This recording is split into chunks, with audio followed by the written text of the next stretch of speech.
Trik gila Abu Nawas ungkap kebohongan tongkat suci Kadhi. Pada suatu pagi yang cerah di kota Baghdad, pasar tampak lebih riuh dari biasanya.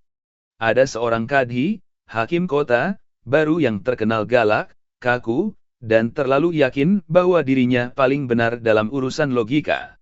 Baru 3 hari menjabat, ia sudah membuat banyak pedagang kesal karena aturan-aturannya yang ribet. Di tengah keramaian itu, tampak Abu Nawas berjalan santai sambil membawa buku catatan kecil. Ia sedang meneliti kebiasaan orang-orang di pasar untuk menulis syair, bukan untuk mencari masalah. Namun seperti biasa, masalahlah yang lebih sering mencari Abu Nawas. Di depan kantor Kadhi, sebuah kerumunan berkumpul. Ternyata seorang penjual roti ditangkap karena dituduh mencuri aroma masakan dari warung sup di sebelahnya. Tuduhan aneh itu membuat orang-orang bingung, tetapi Kadhi baru menganggapnya pelanggaran serius. Siapa yang mencium aroma sup tanpa membayar, berarti mengambil manfaat tanpa izin, ujar Kadhi dengan bangga, seolah baru menemukan hukum baru yang hebat. Penjual roti itu panik. Tuan Hakim, saya hanya lewat. Angin yang membawa aromanya, bukan saya. Saat itu Abu Nawas kebetulan lewat dan mendengar perdebatan itu. Kadhi melirik sinis. Ah, Abu Nawas. Anda datang tepat waktu untuk menyaksikan bagaimana logika bekerja. Abu Nawas menatap hakim itu sebentar, lalu berkata tenang, kalau begitu izinkan saya hadir sebagai saksi, atau mungkin sebagai penguji logika Anda, jika Tuan tidak keberatan. Orang-orang langsung mulai berbisik. Mereka tahu, kalau Abu Nawas sudah bicara begitu, biasanya sesuatu yang lucu dan memalukan akan terjadi bagi lawan debatnya. Kadhi duduk dengan wajah angkuh. Baik. Kita lihat apakah kecerdikanmu bisa melemahkan hukum yang aku tetapkan. Abu Nawas berkata, Tuan Hakim, Anda menuduh penjual roti mencuri aroma sup. Benar begitu? Benar. Aroma itu milik penjual sup. Apapun yang orang nikmati dari warung itu harus dibayar. Abu Nawas menarik kantong uang dari bajunya. Baiklah. Kalau begitu, saya akan bayar aroma itu. Ia menggenggam beberapa keping dirham, lalu mengguncangkannya di udara. Cekling, cekling, suaranya jelas terdengar. Kadhi heran. Apa yang sedang kau lakukan? Saya sedang membayar aroma sup dengan suara uang, jawab Abu Nawas santai. Karena kalau yang dicuri hanya aroma, cukup dibayar dengan suara. Orang-orang langsung menahan tawa. Kadhi memerah, tetapi belum menyerah. Abu Nawas. Itu tidak masuk akal. Aroma itu nyata. Suara uang tidak bisa menggantikan nilai aroma sup yang enak itu. Abu Nawas bersandar sambil tersenyum tipis. Ah, bagus. Tuan sendiri mengakui bahwa aroma tidak sama nilainya dengan suara. Tapi Anda juga tadi berkata, apapun yang dinikmati harus dibayar. Pertanyaan saya sederhana, kalau begitu, apakah Tuan Hakim juga membayar cahaya matahari yang menerangi ruangan Tuan setiap hari? Atau membayar angin yang menyejukkan kantor Tuan? Kadhi terdiam. Mulai muncul keributan kecil di antara warga yang mengangguk-angguk setuju. Abu Nawas melanjutkan, kini dengan suara lebih serius seperti seorang cendekiawan, dalam Islam, hukum dibuat berdasarkan manfaat nyata dan kerugian nyata. Tidak ada hak milik atas hal yang Allah sebarkan ke dunia tanpa biaya, aroma, angin, cahaya. Yang dicuri harus berupa sesuatu yang benar-benar berkurang karena perbuatan pencuri. Apakah aroma sup itu berkurang karena si penjual roti lewat? Tentu saja tidak, jawab Kadhi pelan. Kalau tidak berkurang, lanjut Abu Nawas, berarti tidak ada pencurian. Dan kalau Tuan tetap memaksa, maka sama saja Tuan ingin meletakkan harga atas apa yang Allah sebarkan untuk semua manusia. Kerumunan langsung bersorak pelan, kagum dengan ketepatan logika itu. Kadhi yang tersudut berusaha mencari alasan baru.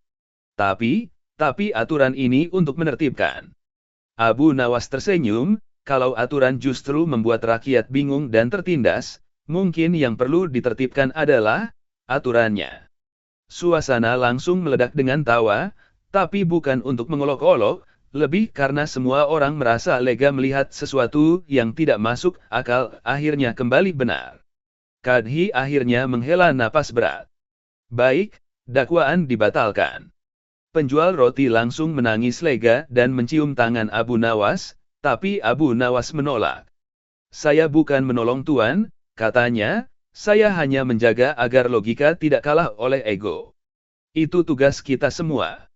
Di tengah keramaian yang mulai bubar, seorang pemuda bertanya pada Abu Nawas, Tuan, bagaimana Anda bisa berpikir secepat itu?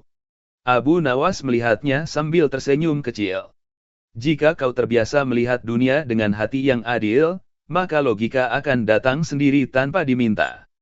Orang-orang kembali ke aktivitas mereka, namun cerita itu menyebar jauh lebih cepat daripada aroma sup yang jadi awal masalahnya.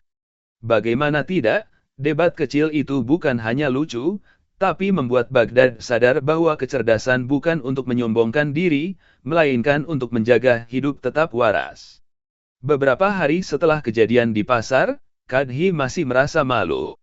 Orang-orang terus membicarakan bagaimana Abu Nawas membungkamnya hanya dengan suara uang. Namun, yang paling membuatnya jengkel adalah kenyataan bahwa warga mulai membandingkan ketegasan dirinya dengan kecerdikan Abu Nawas. Untuk memulihkan wibawa, Kadhi memutuskan membuat aturan baru, setiap pedagang harus menata dagangannya dengan rapi mengikuti garis kapur yang ia buat di lantai pasar. Jika keluar sedikit saja, akan kena denda. Alasannya, ketertiban adalah sumber kemuliaan. Masalahnya, garis kapur itu dibuat terlalu kecil, bahkan bagi pedagang kurma yang membawa karung besar.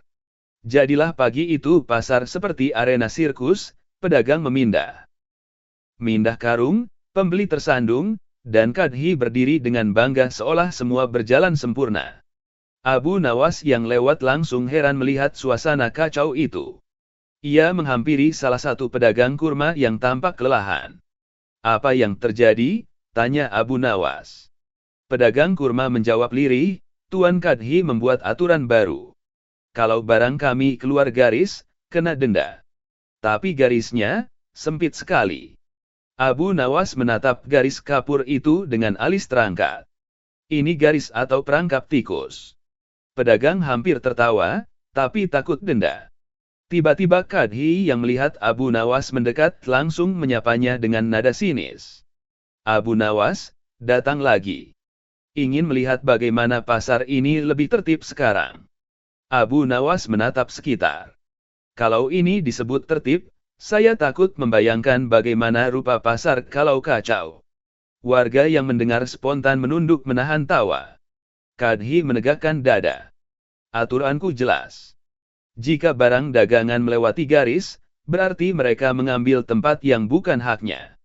Abu Nawas mengangguk-angguk seolah setuju. Menarik. Jadi, seluruh barang yang berada di dalam garis itu sepenuhnya hak pedagang. Tentu saja. Itu kan tempat resmi mereka. Abu Nawas tersenyum kecil, lalu berdiri di belakang pedagang kurma. Ia mengambil karung kurma paling besar, lalu mengangkatnya tinggi-tinggi, seakan-akan memindahkannya. Kadhi langsung panik. Hei! Jangan sentuh barang pedagang. Itu bukan milikmu. Tenang, Tuan, kata Abu Nawas lembut. Saya tidak memindahkannya keluar garis. Saya hanya mengangkatnya ke atas garis. Orang-orang langsung saling pandang, menunggu apa yang terjadi. Kadhi bingung. Ke atas garis. Benar. Abu Nawas menahan senyum. Tuan Hakim, aturan Tuan hanya mengatakan tidak boleh melewati garis. Tapi tidak disebutkan bahwa tidak boleh melayang di atasnya. Jadi selama karung ini tidak menyentuh luar garis, saya tidak melanggar. Orang-orang mulai menahan tawa lagi.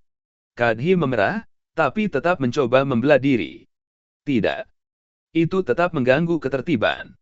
Jika mengganggu, kata Abu Nawas, berarti Tuan mengakui bahwa garis ini memang tidak dirancang sesuai kebutuhan pedagang.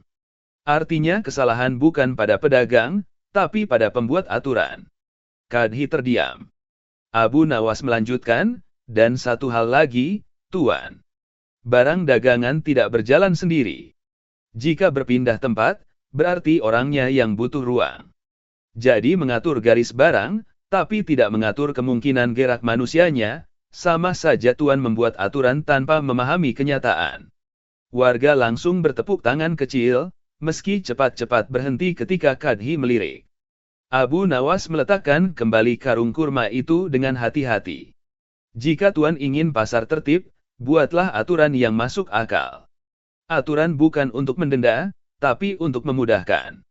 Kadhi akhirnya menyerah dan menghapus garis-garis kapur itu, dengan alasan, perbaikan sementara. Setelah Kadhi pergi, pedagang kurma menepuk bahu Abu Nawas. Tuan, bagaimana Anda bisa berpikir secepat itu? Abu Nawas tersenyum. Kalau aturan dibuat tanpa memahami realitas, cukup pegang realitasnya. Aturan yang salah akan runtuh sendiri. Para pedagang kembali menata barang dagangan mereka, kali ini tanpa garis kapur yang menyulitkan.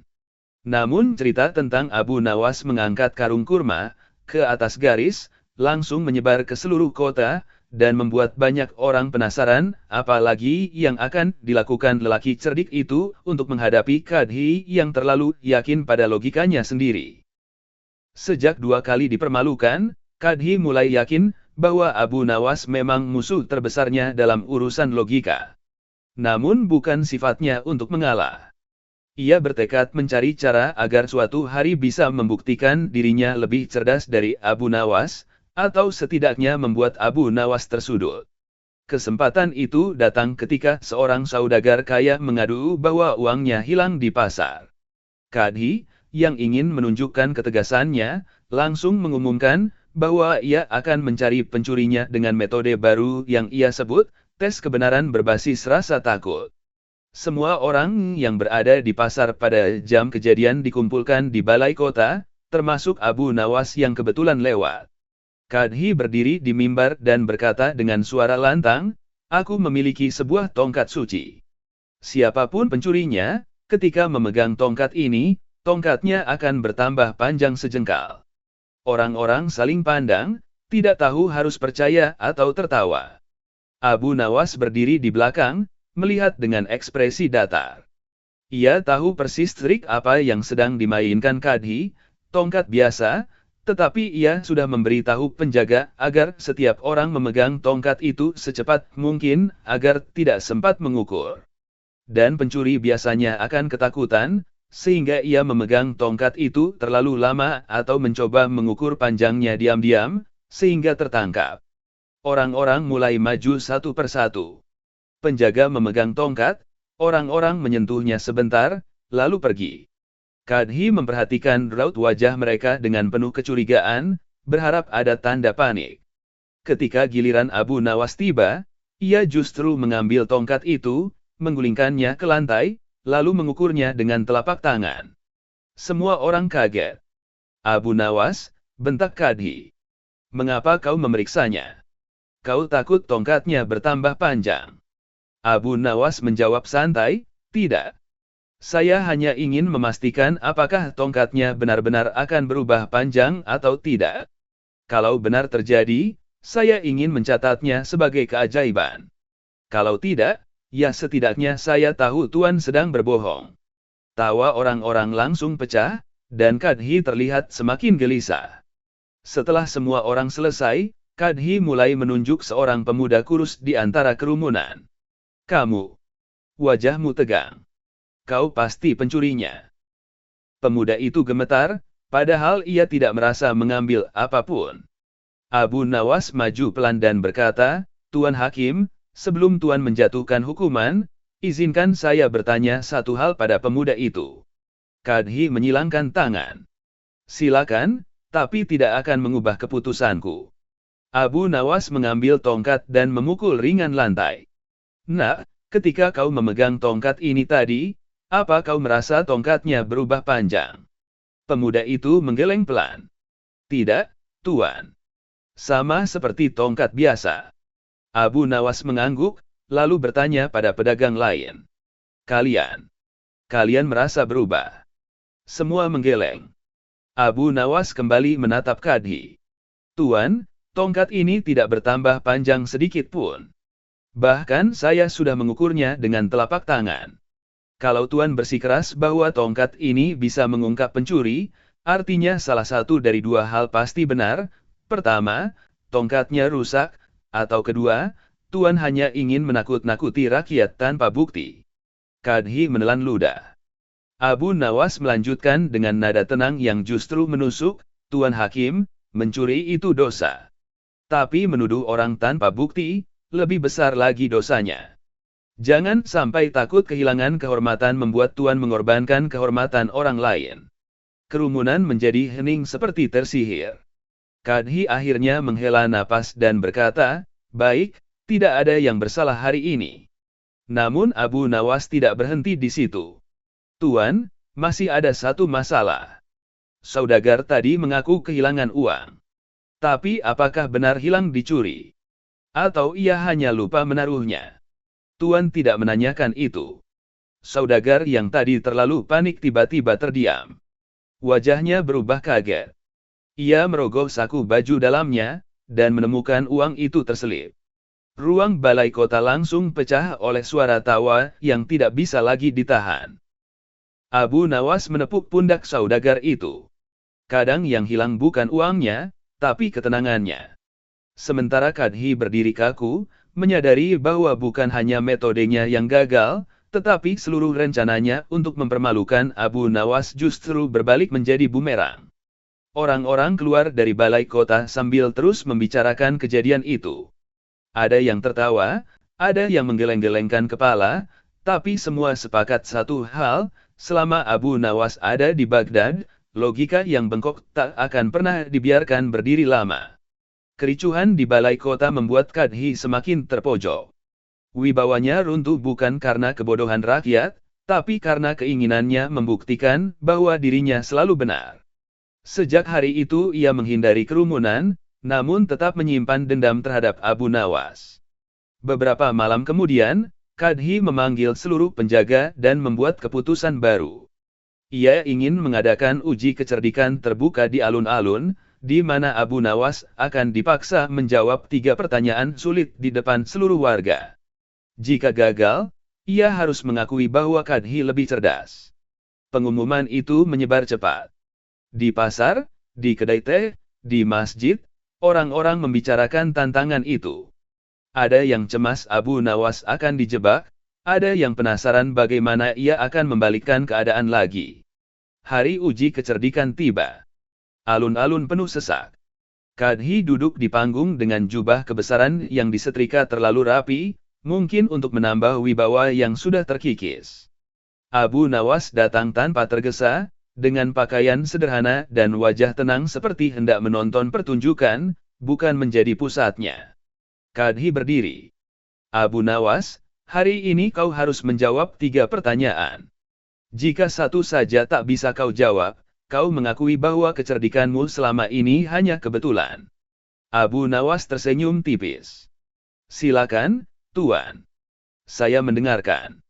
Pertanyaan pertama meluncur dengan nada penuh percaya diri. Jika seseorang berjalan di malam hari, di jalan yang gelap, lalu menemukan jejak kaki, bagaimana cara memastikan jejak itu milik manusia atau jin? Orang-orang saling pandang. Pertanyaan itu tak masuk akal untuk diteliti secara nyata, jelas jebakan. Abu Nawas menjawab tanpa berpikir lama, mudah. Jika jejak itu bisa dilihat, berarti bukan jejak jin. Sebab jin tidak menjejakkan kaki pada tanah seperti manusia.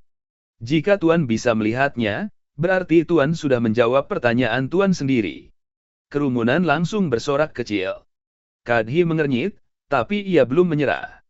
Pertanyaan kedua ia ajukan dengan lebih licik. Di tangan saya ada kantong tertutup. Di dalamnya ada sesuatu. Bagaimana kau mengetahui apa isinya tanpa membuka dan tanpa menyentuh? Abu Nawas menatap kantong itu sebentar. Tentu saja saya tak bisa mengetahui tanpa melihat atau menyentuh, Tuan. Maka jawabannya adalah, saya akan bertanya pada pemilik kantong itu. Karena orang yang memegang kantong itu pasti tahu isinya. Dan pemilik kantong itu adalah Tuan.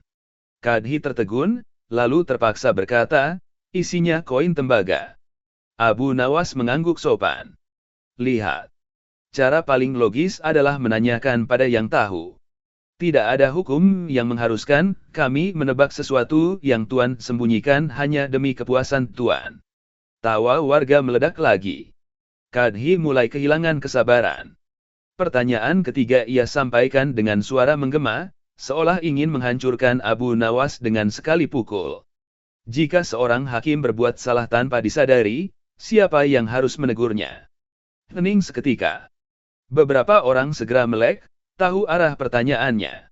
Kadhi ingin menjebak Abu Nawas agar menegurnya di depan umum, sehingga terdengar seperti penghinaan pada pejabat. Abu Nawas melangkah maju. Matanya tajam namun senyumnya tetap lembut.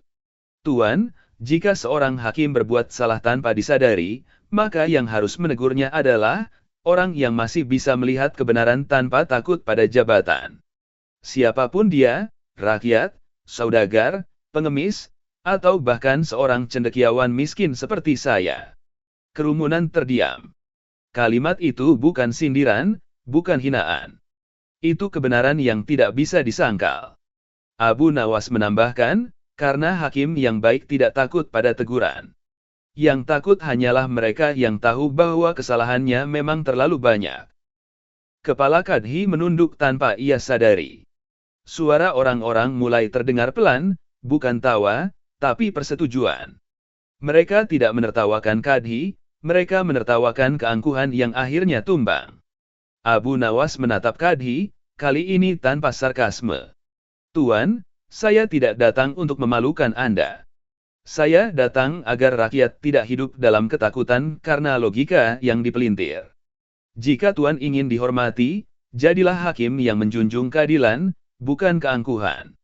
Kadhi menelan ludah. Untuk pertama kalinya ia tidak membalas. Ia mengangkat tangannya perlahan dan berkata dengan suara hampir bergetar, uji kecerdikan, selesai. Dan aku, kalah. Orang-orang tidak bersorak. Mereka justru menunduk hormat, karena pada hari itu, dua hal terjadi sekaligus, Kadhi belajar merendah, dan Abu Nawas sekali lagi menunjukkan, bahwa kecerdasan bukan untuk mengalahkan orang lain, melainkan untuk menegakkan kebenaran ketika kekuasaan mulai lupa caranya melihat. Baghdad kembali berjalan seperti biasa, tapi cerita tentang hari itu bertahan jauh lebih lama dari garis kapur, tongkat sulap, atau aroma sulap. Cerita itu mengalir dari pasar ke sekolah-sekolah, dari kedai teh hingga rumah para cendekiawan. Dan setiap kali kisah itu diceritakan, orang-orang mengingat satu hal yang tak pernah berubah, kecerdikan Abu Nawas selalu menang, bukan karena ia ingin menang, tapi karena ia tidak pernah membiarkan kebenaran kalah. Trik gila Abu Nawas ungkap kebohongan tongkat suci Kadhi. Pada suatu pagi yang cerah di kota Baghdad, pasar tampak lebih riuh dari biasanya. Ada seorang Kadhi, hakim kota, baru yang terkenal galak, kaku, dan terlalu yakin bahwa dirinya paling benar dalam urusan logika. Baru 3 hari menjabat, ia sudah membuat banyak pedagang kesal karena aturan-aturannya yang ribet. Di tengah keramaian itu, tampak Abu Nawas berjalan santai sambil membawa buku catatan kecil. Ia sedang meneliti kebiasaan orang-orang di pasar untuk menulis syair, bukan untuk mencari masalah. Namun seperti biasa, masalahlah yang lebih sering mencari Abu Nawas. Di depan kantor Kadhi, sebuah kerumunan berkumpul. Ternyata seorang penjual roti ditangkap karena dituduh mencuri aroma masakan dari warung sup di sebelahnya. Tuduhan aneh itu membuat orang-orang bingung, tetapi Kadhi baru menganggapnya pelanggaran serius. Siapa yang mencium aroma sup tanpa membayar, berarti mengambil manfaat tanpa izin, ujar Kadhi dengan bangga, seolah baru menemukan hukum baru yang hebat. Penjual roti itu panik. Tuan Hakim, saya hanya lewat. Angin yang membawa aromanya, bukan saya. Saat itu Abu Nawas kebetulan lewat dan mendengar perdebatan itu. Kadhi melirik sinis. Ah, Abu Nawas. Anda datang tepat waktu untuk menyaksikan bagaimana logika bekerja. Abu Nawas menatap hakim itu sebentar, lalu berkata tenang, Kalau begitu izinkan saya hadir sebagai saksi, atau mungkin sebagai penguji logika Anda, jika Tuan tidak keberatan. Orang-orang langsung mulai berbisik. Mereka tahu, kalau Abu Nawas sudah bicara begitu, biasanya sesuatu yang lucu dan memalukan akan terjadi bagi lawan debatnya. Kadhi duduk dengan wajah angkuh. Baik. Kita lihat apakah kecerdikanmu bisa melemahkan hukum yang aku tetapkan. Abu Nawas berkata, Tuan Hakim, Anda menuduh penjual roti mencuri aroma sup. Benar begitu? Benar. Aroma itu milik penjual sup. Apapun yang orang nikmati dari warung itu harus dibayar. Abu Nawas menarik kantong uang dari bajunya. Baiklah. Kalau begitu, saya akan bayar aroma itu. Ia menggenggam beberapa keping dirham, lalu mengguncangkannya di udara. Cekling, cekling, suaranya jelas terdengar. Kadhi heran. Apa yang sedang kau lakukan? Saya sedang membayar aroma sup dengan suara uang, jawab Abu Nawas santai. Karena kalau yang dicuri hanya aroma, cukup dibayar dengan suara. Orang-orang langsung menahan tawa. Kadhi memerah, tetapi belum menyerah. Abu Nawas. Itu tidak masuk akal. Aroma itu nyata. Suara uang tidak bisa menggantikan nilai aroma sup yang enak itu. Abu Nawas bersandar sambil tersenyum tipis. Ah, bagus. Tuan sendiri mengakui bahwa aroma tidak sama nilainya dengan suara. Tapi Anda juga tadi berkata, apapun yang dinikmati harus dibayar.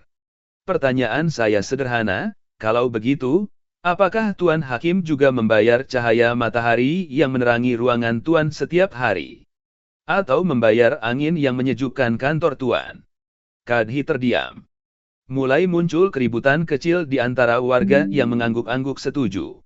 Abu Nawas melanjutkan, kini dengan suara lebih serius seperti seorang cendekiawan, dalam Islam, hukum dibuat berdasarkan manfaat nyata dan kerugian nyata.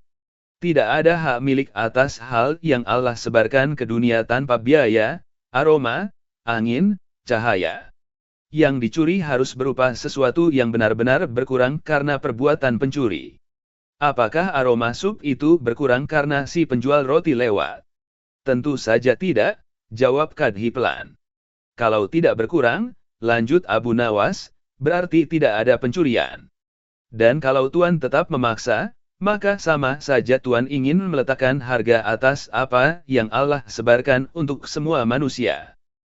Kerumunan langsung bersorak pelan, kagum dengan ketepatan logika itu. Kadhi yang tersudut berusaha mencari alasan baru. Tapi aturan ini untuk menertibkan.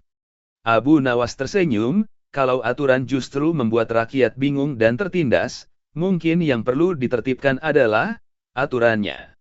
Suasana langsung meledak dengan tawa, tapi bukan untuk mengolok-olok, lebih karena semua orang merasa lega melihat sesuatu yang tidak masuk akal akhirnya kembali benar. Kadhi akhirnya menghela napas berat. Baik, dakwaan dibatalkan. Penjual roti langsung menangis lega dan mencium tangan Abu Nawas, tapi Abu Nawas menolak. Saya bukan menolong Tuan, katanya, saya hanya menjaga agar logika tidak kalah oleh ego. Itu tugas kita semua. Di tengah keramaian yang mulai bubar, seorang pemuda bertanya pada Abu Nawas, Tuan, bagaimana Anda bisa berpikir secepat itu? Abu Nawas melihatnya sambil tersenyum kecil. Jika kau terbiasa melihat dunia dengan hati yang adil, maka logika akan datang sendiri tanpa diminta. Orang-orang kembali ke aktivitas mereka, namun cerita itu menyebar jauh lebih cepat daripada aroma sup yang jadi awal masalahnya. Bagaimana tidak, debat kecil itu bukan hanya lucu, tapi membuat Baghdad sadar bahwa kecerdasan bukan untuk menyombongkan diri, melainkan untuk menjaga hidup tetap waras. Beberapa hari setelah kejadian di pasar, Kadhi masih merasa malu. Orang-orang terus membicarakan bagaimana Abu Nawas membungkamnya hanya dengan suara uang. Namun, yang paling membuatnya jengkel adalah kenyataan bahwa warga mulai membandingkan ketegasan dirinya dengan kecerdikan Abu Nawas. Untuk memulihkan wibawa, Kadhi memutuskan membuat aturan baru, setiap pedagang harus menata dagangannya dengan rapi mengikuti garis kapur yang ia buat di lantai pasar. Jika keluar sedikit saja, akan kena denda. Alasannya, ketertiban adalah sumber kemuliaan. Masalahnya, garis kapur itu dibuat terlalu kecil, bahkan bagi pedagang kurma yang membawa karung besar. Jadilah pagi itu pasar seperti arena sirkus, pedagang memindah karung, pembeli tersandung, dan Kadhi berdiri dengan bangga seolah semua berjalan sempurna. Abu Nawas yang lewat langsung heran melihat suasana kacau itu. Ia menghampiri salah satu pedagang kurma yang tampak kelelahan. "Apa yang terjadi?" tanya Abu Nawas. Pedagang kurma menjawab lirih, "Tuan Kadhi membuat aturan baru. Kalau barang kami keluar garis, kena denda. Tapi garisnya sempit sekali." Abu Nawas menatap garis kapur itu dengan alis terangkat. "Ini garis atau perangkap tikus?" Pedagang hampir tertawa, tapi takut denda. Tiba-tiba Kadhi yang melihat Abu Nawas mendekat langsung menyapanya dengan nada sinis. "Abu Nawas, datang lagi. Ingin melihat bagaimana pasar ini lebih tertib sekarang." Abu Nawas menatap sekitar. "Kalau ini disebut tertib, saya takut membayangkan bagaimana rupa pasar kalau kacau." Warga yang mendengar spontan menunduk menahan tawa. Kadhi menegakkan dada. "Aturanku jelas.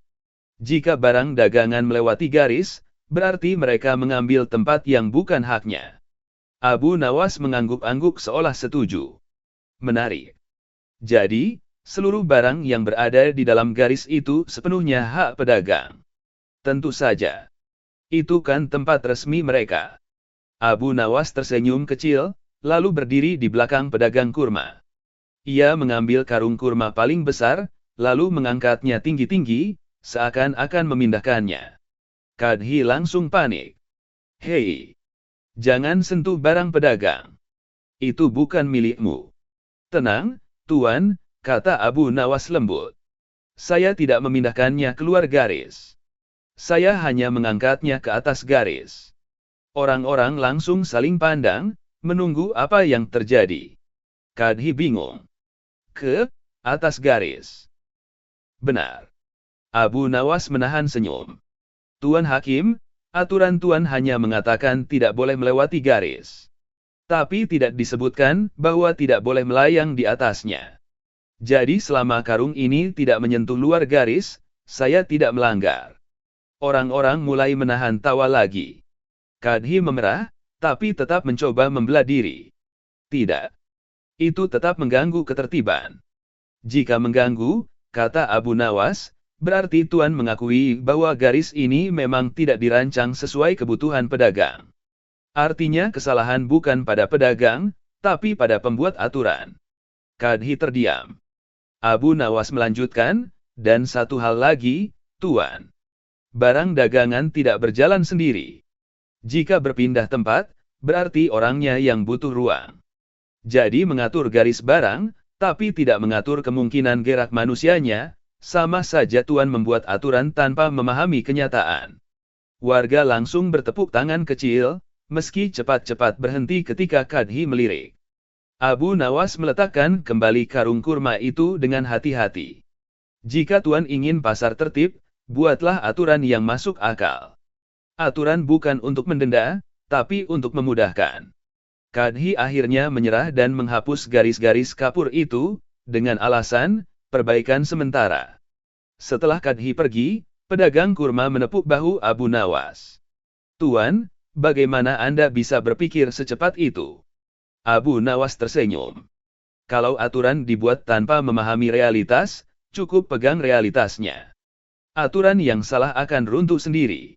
Para pedagang kembali menata barang dagangan mereka, kali ini tanpa garis kapur yang menyulitkan. Namun cerita tentang Abu Nawas mengangkat karung kurma ke atas garis, langsung menyebar ke seluruh kota, dan membuat banyak orang penasaran, apalagi yang akan dilakukan lelaki cerdik itu untuk menghadapi Kadhi yang terlalu yakin pada logikanya sendiri. Sejak 2 kali dipermalukan, Kadhi mulai yakin bahwa Abu Nawas memang musuh terbesarnya dalam urusan logika.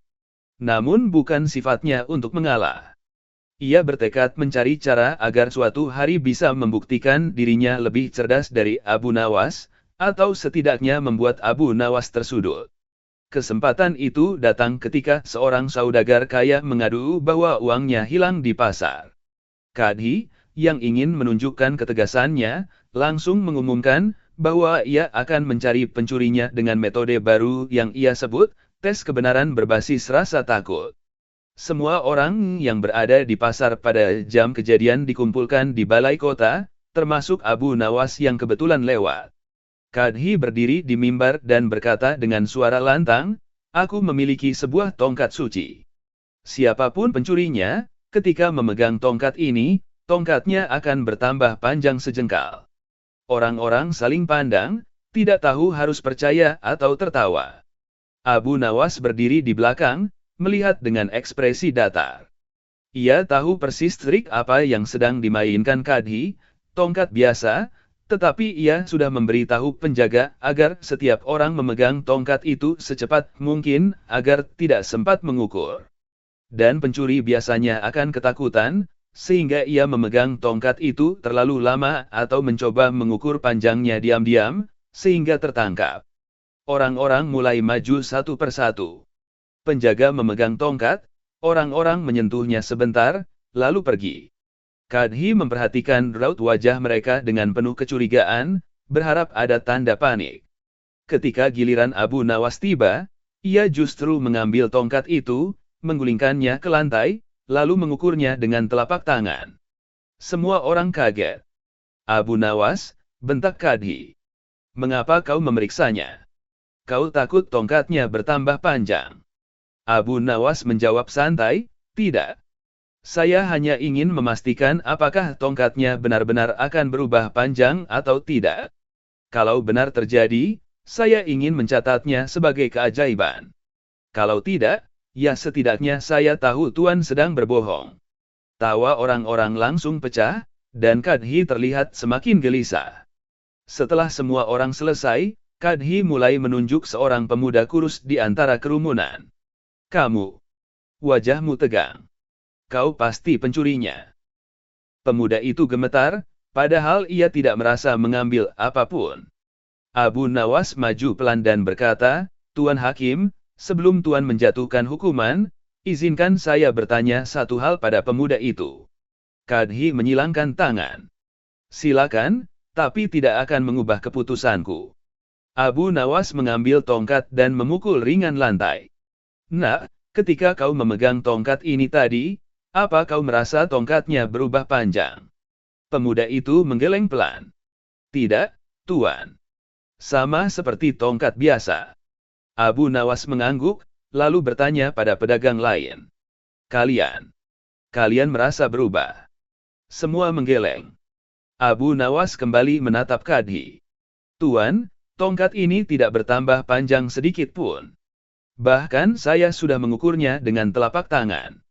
Kalau Tuan bersikeras bahwa tongkat ini bisa mengungkap pencuri, artinya salah satu dari dua hal pasti benar. Pertama, tongkatnya rusak, atau kedua, Tuan hanya ingin menakut-nakuti rakyat tanpa bukti." Kadhi menelan ludah. Abu Nawas melanjutkan dengan nada tenang yang justru menusuk, "Tuan Hakim, mencuri itu dosa. Tapi menuduh orang tanpa bukti, lebih besar lagi dosanya. Jangan sampai takut kehilangan kehormatan membuat Tuan mengorbankan kehormatan orang lain." Kerumunan menjadi hening seperti tersihir. Kadhi akhirnya menghela napas dan berkata, "Baik, tidak ada yang bersalah hari ini." Namun Abu Nawas tidak berhenti di situ. "Tuan, masih ada satu masalah. Saudagar tadi mengaku kehilangan uang. Tapi apakah benar hilang dicuri? Atau ia hanya lupa menaruhnya? Tuan tidak menanyakan itu." Saudagar yang tadi terlalu panik tiba-tiba terdiam. Wajahnya berubah kaget. Ia merogoh saku baju dalamnya, dan menemukan uang itu terselip. Ruang balai kota langsung pecah oleh suara tawa yang tidak bisa lagi ditahan. Abu Nawas menepuk pundak saudagar itu. Kadang yang hilang bukan uangnya, tapi ketenangannya. Sementara Kadhi berdiri kaku, menyadari bahwa bukan hanya metodenya yang gagal, Tetapi seluruh rencananya untuk mempermalukan Abu Nawas justru berbalik menjadi bumerang. Orang-orang keluar dari balai kota sambil terus membicarakan kejadian itu. Ada yang tertawa, ada yang menggeleng-gelengkan kepala, tapi semua sepakat satu hal, selama Abu Nawas ada di Baghdad, logika yang bengkok tak akan pernah dibiarkan berdiri lama. Kericuhan di balai kota membuat Kadhi semakin terpojok. Wibawanya runtuh bukan karena kebodohan rakyat, tapi karena keinginannya membuktikan bahwa dirinya selalu benar. Sejak hari itu ia menghindari kerumunan, namun tetap menyimpan dendam terhadap Abu Nawas. Beberapa malam kemudian, Kadhi memanggil seluruh penjaga dan membuat keputusan baru. Ia ingin mengadakan uji kecerdikan terbuka di alun-alun, di mana Abu Nawas akan dipaksa menjawab 3 pertanyaan sulit di depan seluruh warga. Jika gagal, ia harus mengakui bahwa Kadhi lebih cerdas. Pengumuman itu menyebar cepat. Di pasar, di kedai teh, di masjid, orang-orang membicarakan tantangan itu. Ada yang cemas Abu Nawas akan dijebak, ada yang penasaran bagaimana ia akan membalikkan keadaan lagi. Hari uji kecerdikan tiba. Alun-alun penuh sesak. Kadhi duduk di panggung dengan jubah kebesaran yang disetrika terlalu rapi, mungkin untuk menambah wibawa yang sudah terkikis. Abu Nawas datang tanpa tergesa, dengan pakaian sederhana dan wajah tenang seperti hendak menonton pertunjukan, bukan menjadi pusatnya. Kadhi berdiri. Abu Nawas, hari ini kau harus menjawab 3 pertanyaan. Jika satu saja tak bisa kau jawab, kau mengakui bahwa kecerdikanmu selama ini hanya kebetulan. Abu Nawas tersenyum tipis. Silakan, Tuan. Saya mendengarkan. Pertanyaan pertama meluncur dengan nada penuh percaya diri. Jika seseorang berjalan di malam hari, di jalan yang gelap, lalu menemukan jejak kaki, bagaimana cara memastikan jejak itu milik manusia atau jin? Orang-orang saling pandang. Pertanyaan itu tak masuk akal untuk diteliti secara nyata, jelas jebakan. Abu Nawas menjawab tanpa berpikir lama, mudah. Jika jejak itu bisa dilihat, berarti bukan jejak jin. Sebab jin tidak menjejakkan kaki pada tanah seperti manusia. Jika Tuan bisa melihatnya, berarti Tuan sudah menjawab pertanyaan Tuan sendiri. Kerumunan langsung bersorak kecil. Kadhi mengernyit, tapi ia belum menyerah. Pertanyaan kedua ia ajukan dengan lebih licik. Di tangan saya ada kantong tertutup. Di dalamnya ada sesuatu. Bagaimana kau mengetahui apa isinya tanpa membuka dan tanpa menyentuh? Abu Nawas menatap kantong itu sebentar. Tentu saja saya tak bisa mengetahui tanpa melihat atau menyentuh, Tuan. Maka jawabannya adalah, saya akan bertanya pada pemilik kantong itu. Karena orang yang memegang kantong itu pasti tahu isinya. Dan pemilik kantong itu adalah Tuan. Kadhi tertegun, lalu terpaksa berkata, isinya koin tembaga. Abu Nawas mengangguk sopan. Lihat. Cara paling logis adalah menanyakan pada yang tahu. Tidak ada hukum yang mengharuskan kami menebak sesuatu yang Tuan sembunyikan hanya demi kepuasan Tuan. Tawa warga meledak lagi. Kadhi mulai kehilangan kesabaran. Pertanyaan ketiga ia sampaikan dengan suara menggema, seolah ingin menghancurkan Abu Nawas dengan sekali pukul. Jika seorang hakim berbuat salah tanpa disadari, siapa yang harus menegurnya? Hening seketika. Beberapa orang segera melek, tahu arah pertanyaannya. Kadhi ingin menjebak Abu Nawas agar menegurnya di depan umum, sehingga terdengar seperti penghinaan pada pejabat. Abu Nawas melangkah maju. Matanya tajam namun senyumnya tetap lembut. Tuan, jika seorang hakim berbuat salah tanpa disadari, maka yang harus menegurnya adalah orang yang masih bisa melihat kebenaran tanpa takut pada jabatan. Siapapun dia, rakyat, saudagar, pengemis, atau bahkan seorang cendekiawan miskin seperti saya. Kerumunan terdiam. Kalimat itu bukan sindiran, bukan hinaan. Itu kebenaran yang tidak bisa disangkal. Abu Nawas menambahkan, karena hakim yang baik tidak takut pada teguran. Yang takut hanyalah mereka yang tahu bahwa kesalahannya memang terlalu banyak. Kepala Kadhi menunduk tanpa ia sadari. Suara orang-orang mulai terdengar pelan, bukan tawa, tapi persetujuan. Mereka tidak menertawakan Kadhi, mereka menertawakan keangkuhan yang akhirnya tumbang. Abu Nawas menatap Kadhi, kali ini tanpa sarkasme. Tuan, saya tidak datang untuk memalukan Anda. Saya datang agar rakyat tidak hidup dalam ketakutan karena logika yang dipelintir. Jika Tuan ingin dihormati, jadilah hakim yang menjunjung keadilan, bukan keangkuhan. Kadhi menelan ludah. Untuk pertama kalinya ia tidak membalas. Ia mengangkat tangannya perlahan dan berkata dengan suara hampir bergetar, uji kecerdikan, selesai. Dan aku, kalah. Orang-orang tidak bersorak.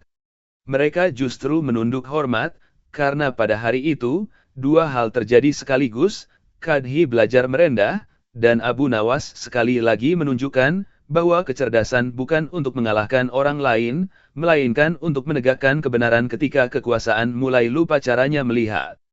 Baghdad kembali berjalan seperti biasa, tapi cerita tentang hari itu bertahan jauh lebih lama dari garis kapur, tongkat sulap, atau aroma suluk. Cerita itu mengalir dari pasar ke sekolah-sekolah, dari kedai teh hingga rumah para cendekiawan. Dan setiap kali kisah itu diceritakan, orang-orang mengingat satu hal yang tak pernah berubah, kecerdikan Abu Nawas selalu menang, bukan karena ia ingin menang, tapi karena ia tidak pernah membiarkan kebenaran kalah. Trik gila Abu Nawas ungkap kebohongan tongkat suci Kadhi. Pada suatu pagi yang cerah di kota Baghdad, pasar tampak lebih riuh dari biasanya. Ada seorang Kadhi, hakim kota, baru yang terkenal galak, kaku, dan terlalu yakin bahwa dirinya paling benar dalam urusan logika. Baru 3 hari menjabat, ia sudah membuat banyak pedagang kesal karena aturan-aturannya yang ribet. Di tengah keramaian itu, tampak Abu Nawas berjalan santai sambil membawa buku catatan kecil. Ia sedang meneliti kebiasaan orang-orang di pasar untuk menulis syair, bukan untuk mencari masalah. Namun seperti biasa, masalahlah yang lebih sering mencari Abu Nawas. Di depan kantor Kadhi, sebuah kerumunan berkumpul. Ternyata seorang penjual roti ditangkap karena dituduh mencuri aroma masakan dari warung sup di sebelahnya. Tuduhan aneh itu membuat orang-orang bingung, tetapi Kadhi baru menganggapnya pelanggaran serius. Siapa yang mencium aroma sup tanpa membayar, berarti mengambil manfaat tanpa izin, ujar Kadhi dengan bangga, seolah baru menemukan hukum baru yang hebat. Penjual roti itu panik. Tuan Hakim, saya hanya lewat. Angin yang membawa aromanya, bukan saya. Saat itu Abu Nawas kebetulan lewat dan mendengar perdebatan itu. Kadhi melirik sinis. Abu Nawas. Anda datang tepat waktu untuk menyaksikan bagaimana logika bekerja. Abu Nawas menatap hakim itu sebentar, lalu berkata tenang, kalau begitu izinkan saya hadir sebagai saksi, atau mungkin sebagai penguji logika Anda, jika Tuan tidak keberatan. Orang-orang langsung mulai berbisik. Mereka tahu, kalau Abu Nawas sudah bicara begitu, biasanya sesuatu yang lucu dan memalukan akan terjadi bagi lawan debatnya. Kadhi duduk dengan wajah angkuh. Baik.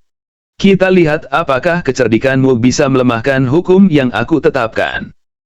Abu Nawas berkata, Tuan Hakim, Anda menuduh penjual roti mencuri aroma sup. Benar begitu? Benar.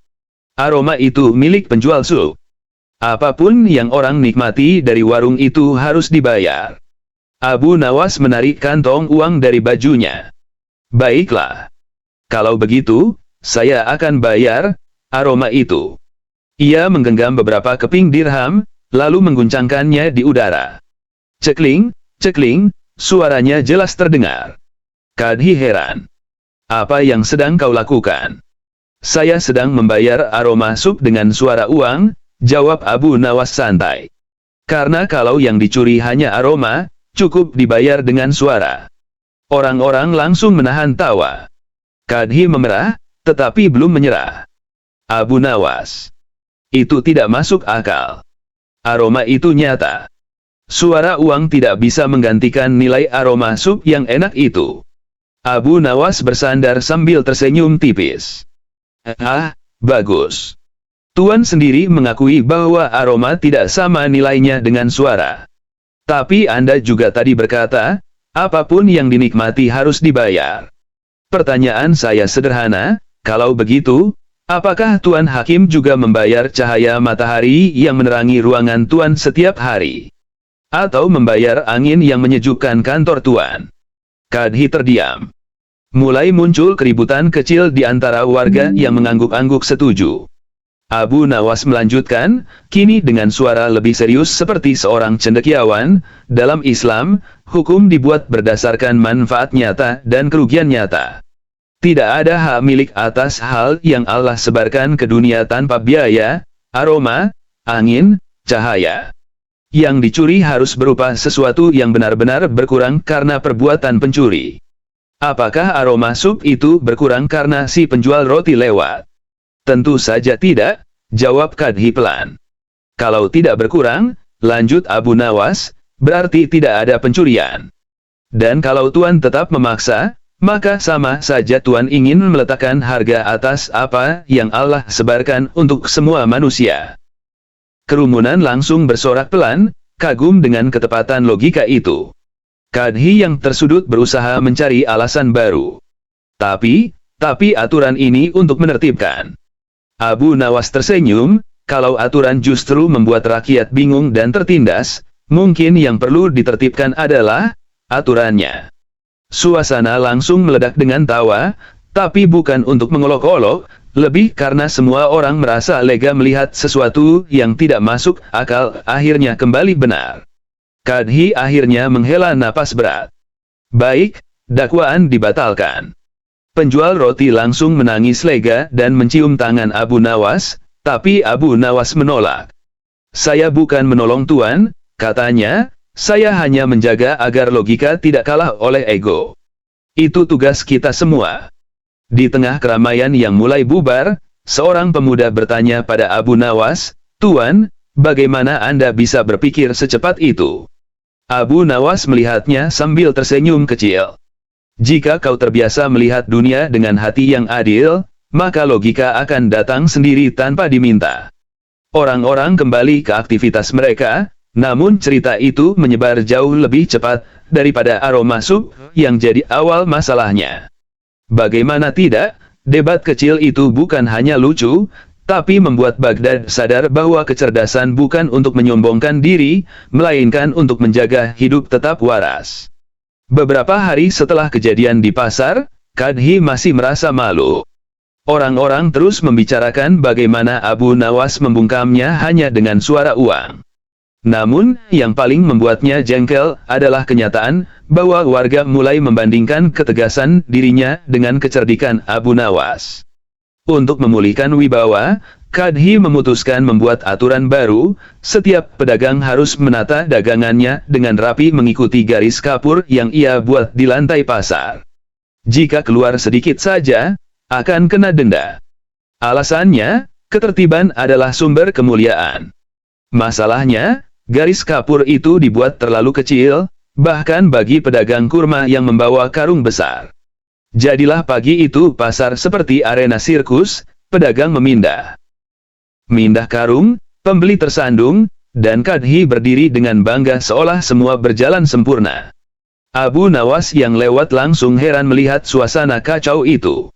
Ia menghampiri salah satu pedagang kurma yang tampak kelelahan. Apa yang terjadi? Tanya Abu Nawas. Pedagang kurma menjawab lirih, Tuan Kadhi membuat aturan baru. Kalau barang kami keluar garis, kena denda. Tapi garisnya sempit sekali. Abu Nawas menatap garis kapur itu dengan alis terangkat. Ini garis atau perangkap tikus. Pedagang hampir tertawa, tapi takut denda.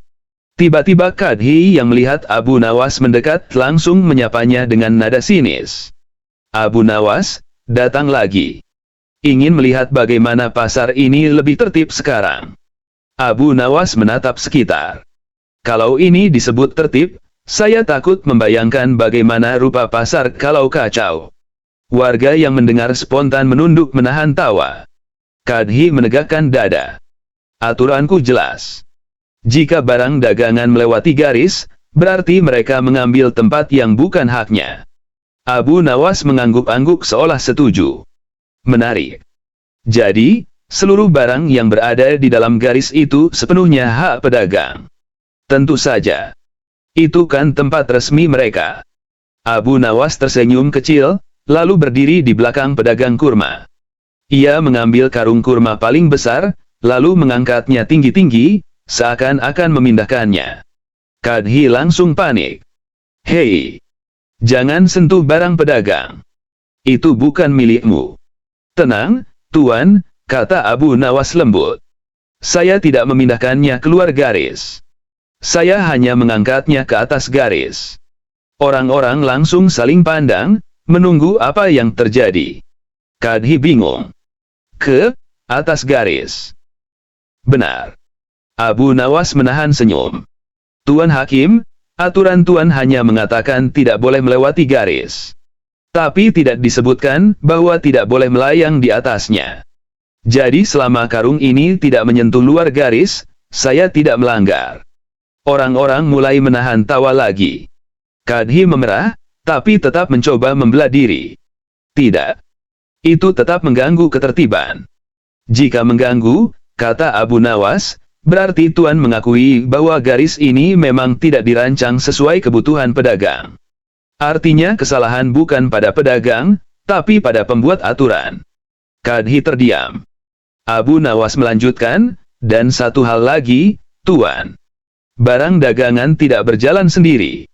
Jika berpindah tempat, berarti orangnya yang butuh ruang.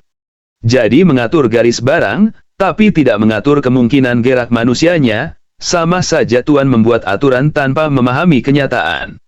Warga langsung bertepuk tangan kecil, meski cepat-cepat berhenti ketika Kadhi melirik. Abu Nawas meletakkan kembali karung kurma itu dengan hati-hati. Jika Tuan ingin pasar tertib, buatlah aturan yang masuk akal.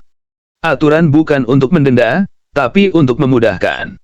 Kadhi akhirnya menyerah dan menghapus garis-garis kapur itu, dengan alasan, perbaikan sementara. Setelah Kadhi pergi, pedagang kurma menepuk bahu Abu Nawas. Tuan, bagaimana Anda bisa berpikir secepat itu? Abu Nawas tersenyum. Kalau aturan dibuat tanpa memahami realitas, cukup pegang realitasnya. Aturan yang salah akan runtuh sendiri. Para pedagang kembali menata barang dagangan mereka, kali ini tanpa garis kapur yang menyulitkan. Namun cerita tentang Abu Nawas mengangkat karung kurma ke atas garis, langsung menyebar ke seluruh kota, dan membuat banyak orang penasaran, apalagi yang akan dilakukan lelaki cerdik itu untuk menghadapi Kadhi yang terlalu yakin pada logikanya sendiri. Sejak 2 kali dipermalukan, Kadhi mulai yakin bahwa Abu Nawas memang musuh terbesarnya dalam urusan logika. Namun bukan sifatnya untuk mengalah. Ia bertekad mencari cara agar suatu hari bisa membuktikan dirinya lebih cerdas dari Abu Nawas, atau setidaknya membuat Abu Nawas tersudut. Kesempatan itu datang ketika seorang saudagar kaya mengadu bahwa uangnya hilang di pasar. Kadhi, yang ingin menunjukkan ketegasannya, langsung mengumumkan bahwa ia akan mencari pencurinya dengan metode baru yang ia sebut, tes kebenaran berbasis rasa takut. Semua orang yang berada di pasar pada jam kejadian dikumpulkan di balai kota, termasuk Abu Nawas yang kebetulan lewat. Kadhi berdiri di mimbar dan berkata dengan suara lantang, "Aku memiliki sebuah tongkat suci. Siapapun pencurinya, ketika memegang tongkat ini, tongkatnya akan bertambah panjang sejengkal." Orang-orang saling pandang, tidak tahu harus percaya atau tertawa. Abu Nawas berdiri di belakang, melihat dengan ekspresi datar. Ia tahu persis trik apa yang sedang dimainkan Kadhi, tongkat biasa, tetapi ia sudah memberitahu penjaga agar setiap orang memegang tongkat itu secepat mungkin agar tidak sempat mengukur. Dan pencuri biasanya akan ketakutan, sehingga ia memegang tongkat itu terlalu lama atau mencoba mengukur panjangnya diam-diam, sehingga tertangkap. Orang-orang mulai maju satu persatu. Penjaga memegang tongkat, orang-orang menyentuhnya sebentar, lalu pergi. Kadhi memperhatikan raut wajah mereka dengan penuh kecurigaan, berharap ada tanda panik. Ketika giliran Abu Nawas tiba, ia justru mengambil tongkat itu, menggulingkannya ke lantai, lalu mengukurnya dengan telapak tangan. Semua orang kaget. Abu Nawas, bentak Kadhi. Mengapa kau memeriksanya? Kau takut tongkatnya bertambah panjang? Abu Nawas menjawab santai, tidak. Saya hanya ingin memastikan apakah tongkatnya benar-benar akan berubah panjang atau tidak. Kalau benar terjadi, saya ingin mencatatnya sebagai keajaiban. Kalau tidak, ya setidaknya saya tahu Tuan sedang berbohong. Tawa orang-orang langsung pecah, dan Kadhi terlihat semakin gelisah. Setelah semua orang selesai, Kadhi mulai menunjuk seorang pemuda kurus di antara kerumunan. Kamu. Wajahmu tegang. Kau pasti pencurinya. Pemuda itu gemetar, padahal ia tidak merasa mengambil apapun. Abu Nawas maju pelan dan berkata, Tuan Hakim, sebelum Tuan menjatuhkan hukuman, izinkan saya bertanya satu hal pada pemuda itu. Kadhi menyilangkan tangan. Silakan, tapi tidak akan mengubah keputusanku. Abu Nawas mengambil tongkat dan memukul ringan lantai. Nak, ketika kau memegang tongkat ini tadi, apa kau merasa tongkatnya berubah panjang?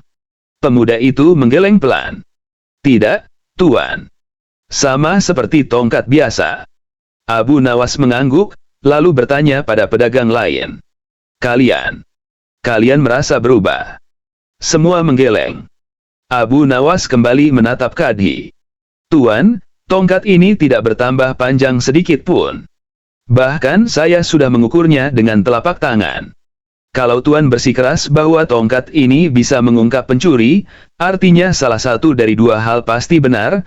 Pertama, tongkatnya rusak, atau kedua, Tuan hanya ingin menakut-nakuti rakyat tanpa bukti. Kadhi menelan ludah. Abu Nawas melanjutkan dengan nada tenang yang justru menusuk, Tuan Hakim, mencuri itu dosa. Tapi menuduh orang tanpa bukti, lebih besar lagi dosanya. Jangan sampai takut kehilangan kehormatan membuat Tuan mengorbankan kehormatan orang lain. Kerumunan menjadi hening seperti tersihir. Kadhi akhirnya menghela napas dan berkata, baik, tidak ada yang bersalah hari ini. Namun Abu Nawas tidak berhenti di situ. Tuan, masih ada satu masalah. Saudagar tadi mengaku kehilangan uang. Tapi apakah benar hilang dicuri? Atau ia hanya lupa menaruhnya? Tuan tidak menanyakan itu. Saudagar yang tadi terlalu panik tiba-tiba terdiam. Wajahnya berubah kaget. Ia merogoh saku baju dalamnya, dan menemukan uang itu terselip. Ruang balai kota langsung pecah oleh suara tawa yang tidak bisa lagi ditahan. Abu Nawas menepuk pundak saudagar itu. Kadang yang hilang bukan uangnya, tapi ketenangannya. Sementara Kadhi berdiri kaku, menyadari bahwa bukan hanya metodenya yang gagal, tetapi seluruh rencananya untuk mempermalukan Abu Nawas justru berbalik menjadi bumerang. Orang-orang keluar dari balai kota sambil terus membicarakan kejadian itu. Ada yang tertawa, ada yang menggeleng-gelengkan kepala, tapi semua sepakat satu hal, selama Abu Nawas ada di Baghdad, logika yang bengkok tak akan pernah dibiarkan berdiri lama. Kericuhan di balai kota membuat Kadhi semakin terpojok. Wibawanya runtuh bukan karena kebodohan rakyat, tapi karena keinginannya membuktikan bahwa dirinya selalu benar. Sejak hari itu ia menghindari kerumunan, namun tetap menyimpan dendam terhadap Abu Nawas. Beberapa malam kemudian, Kadhi memanggil seluruh penjaga dan membuat keputusan baru. Ia ingin mengadakan uji kecerdikan terbuka di alun-alun, di mana Abu Nawas akan dipaksa menjawab 3 pertanyaan sulit di depan seluruh warga. Jika gagal, ia harus mengakui bahwa Kadhi lebih cerdas. Pengumuman itu menyebar cepat. Di pasar, di kedai teh, di masjid, orang-orang membicarakan tantangan itu. Ada yang cemas Abu Nawas akan dijebak, ada yang penasaran bagaimana ia akan membalikkan keadaan lagi. Hari uji kecerdikan tiba. Alun-alun penuh sesak. Kadhi duduk di panggung dengan jubah kebesaran yang disetrika terlalu rapi, mungkin untuk menambah wibawa yang sudah terkikis. Abu Nawas datang tanpa tergesa, dengan pakaian sederhana dan wajah tenang seperti hendak menonton pertunjukan, bukan menjadi pusatnya. Kadhi berdiri. Abu Nawas, Hari ini kau harus menjawab 3 pertanyaan. Jika satu saja tak bisa kau jawab, kau mengakui bahwa kecerdikanmu selama ini hanya kebetulan. Abu Nawas tersenyum tipis. Silakan, Tuan. Saya mendengarkan. Pertanyaan pertama meluncur dengan nada penuh percaya diri. Jika seseorang berjalan di malam hari, di jalan yang gelap, lalu menemukan jejak kaki, bagaimana cara memastikan jejak itu milik manusia atau jin? Orang-orang saling pandang. Pertanyaan itu tak masuk akal untuk diteliti secara nyata, jelas jebakan. Abu Nawas menjawab tanpa berpikir lama, mudah. Jika jejak itu bisa dilihat, berarti bukan jejak jin. Sebab jin tidak menjejakkan kaki pada tanah seperti manusia. Jika Tuan bisa melihatnya, berarti Tuan sudah menjawab pertanyaan Tuan sendiri. Kerumunan langsung bersorak kecil. Kadhi mengernyit, tapi ia belum menyerah. Pertanyaan kedua ia ajukan dengan lebih licik. Di tangan saya ada kantong tertutup. Di dalamnya ada sesuatu. Bagaimana kau mengetahui apa isinya tanpa membuka dan tanpa menyentuh? Abu Nawas menatap kantong itu sebentar. Tentu saja saya tak bisa mengetahui tanpa melihat atau menyentuh, Tuan. Maka jawabannya adalah, saya akan bertanya pada pemilik kantong itu. Karena orang yang memegang kantong itu pasti tahu isinya. Dan pemilik kantong itu adalah Tuan. Kadhi tertegun, lalu terpaksa berkata, isinya koin tembaga. Abu Nawas mengangguk sopan. Lihat. Cara paling logis adalah menanyakan pada yang tahu. Tidak ada hukum yang mengharuskan kami menebak sesuatu yang Tuan sembunyikan hanya demi kepuasan Tuan. Tawa warga meledak lagi. Kadhi mulai kehilangan kesabaran. Pertanyaan ketiga ia sampaikan dengan suara menggema, seolah ingin menghancurkan Abu Nawas dengan sekali pukul. Jika seorang hakim berbuat salah tanpa disadari, siapa yang harus menegurnya? Hening seketika. Beberapa orang segera melek, tahu arah pertanyaannya. Kadhi ingin menjebak Abu Nawas agar menegurnya di depan umum, sehingga terdengar seperti penghinaan pada pejabat. Abu Nawas melangkah maju. Matanya tajam namun senyumnya tetap lembut. Tuan, jika seorang hakim berbuat salah tanpa disadari, maka yang harus menegurnya adalah orang yang masih bisa melihat kebenaran tanpa takut pada jabatan. Siapapun dia, rakyat, saudagar, pengemis, atau bahkan seorang cendekiawan miskin seperti saya. Kerumunan terdiam. Kalimat itu bukan sindiran, bukan hinaan. Itu kebenaran yang tidak bisa disangkal. Abu Nawas menambahkan, karena hakim yang baik tidak takut pada teguran. Yang takut hanyalah mereka yang tahu bahwa kesalahannya memang terlalu banyak. Kepala Kadhi menunduk tanpa ia sadari. Suara orang-orang mulai terdengar pelan, bukan tawa, tapi persetujuan. Mereka tidak menertawakan Kadhi, mereka menertawakan keangkuhan yang akhirnya tumbang. Abu Nawas menatap Kadhi, kali ini tanpa sarkasme. Tuan, saya tidak datang untuk memalukan Anda. Saya datang agar rakyat tidak hidup dalam ketakutan karena logika yang dipelintir. Jika Tuan ingin dihormati, jadilah hakim yang menjunjung keadilan, bukan keangkuhan. Kadhi menelan ludah. Untuk pertama kalinya ia tidak membalas. Ia mengangkat tangannya perlahan dan berkata dengan suara hampir bergetar, uji kecerdikan, selesai. Dan aku, kalah. Orang-orang tidak bersorak. Mereka justru menunduk hormat, karena pada hari itu, dua hal terjadi sekaligus, Kadhi belajar merendah, dan Abu Nawas sekali lagi menunjukkan bahwa kecerdasan bukan untuk mengalahkan orang lain, melainkan untuk menegakkan kebenaran ketika kekuasaan mulai lupa caranya melihat. Baghdad kembali berjalan seperti biasa, tapi cerita tentang hari itu bertahan jauh lebih lama dari garis kapur, tongkat sulap, atau aroma suluk. Cerita itu mengalir dari pasar ke sekolah-sekolah, dari kedai teh hingga rumah para cendekiawan. Dan setiap kali kisah itu diceritakan, orang-orang mengingat satu hal yang tak pernah berubah, kecerdikan Abu Nawas selalu menang, bukan karena ia ingin menang, tapi karena ia tidak pernah membiarkan kebenaran kalah.